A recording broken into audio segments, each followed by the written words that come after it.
ప్రయాగ్రాజ్ పిలుస్తోంది, కుంభమేళాకు రారమ్మంటోంది. మహాకుంభమేళా కోసం ప్రయాగ్రాజ్ సిద్ధమవుతోంది. రేపటి నుంచి ప్రయాగ్రాజ్లో కుంభమేళా ప్రారంభమవుతుంది. ప్రయాగ్రాజ్లో కుంభమేళా ఏర్పాట్లు పూర్తయ్యాయి. ఇప్పటికే రైళ్లు, బస్సులు, ఫ్లైట్ బుకింగ్స్ ఫుల్ అయిపోయాయి. 45 రోజుల పాటు సాగే ఈ కుంభమేళా కోసం దేశవ్యాప్తంగానే కాదు, ప్రపంచవ్యాప్తంగా ప్రజలు తరలి వస్తారని భావిస్తున్నారు. కుంభమేళాకు 40 కోట్ల మంది భక్తులు వస్తారని అంచనా ఉంది. కుంభమేళా పర్వదినాల్లో ఉత్తరప్రదేశ్కు 2 లక్షల కోట్ల ఆదాయం వచ్చే అవకాశం ఉందని యూపీ సీఎం ప్రకటించారు. 12 పుష్కరాలకు వచ్చే మహాకుంభమేళా కావడంతో అత్యంత వైభవంగా జరపాలని భక్తులకు ఎలాంటి ఇబ్బందులు లేకుండా ఏర్పాట్లు చేస్తున్నారు.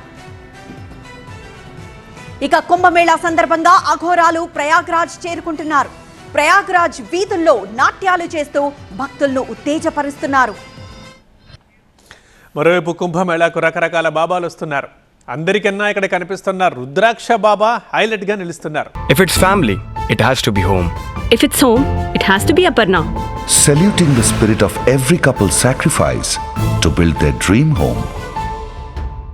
ఎందుకంటే 11,000 రుద్రాక్షలతో ఆయన అలంకరణ అందరి దృష్టిని ఆకర్షిస్తోంది. మొత్తం 30 కేజీల బరువున్న ఈ అలంకారంతోనే రుద్రాక్ష బాబా దర్శనమిస్తున్నారు. ఆయన దగ్గర రుద్రాక్షను తీసుకుంటే అంతా మంచి జరుగుతుందని భక్తుల నమ్మకం. ఇక ఎన్విరాన్మెంట్ బాబా కూడా ప్రత్యేకంగా నిలుస్తున్నారు. అదే పర్యావరణ బాబా. ఆయన ఒంటి నిండా అలంకరణలతో, చేతిలో సర్పదండంతో దర్శనమిస్తున్నారు.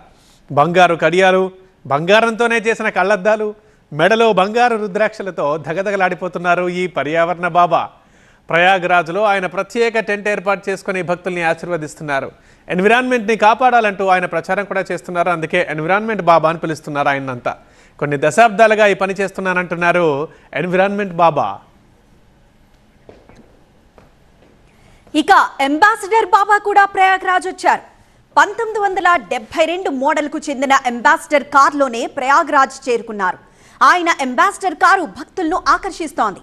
35 ఏళ్లుగా ఇదే అంబాసిడర్ కార్ను వాడుతున్నా అంటున్నారు బాబా. ఇదే తన వాహనం, ఇదే తన ఇల్లు అంటున్నారు ఈయన.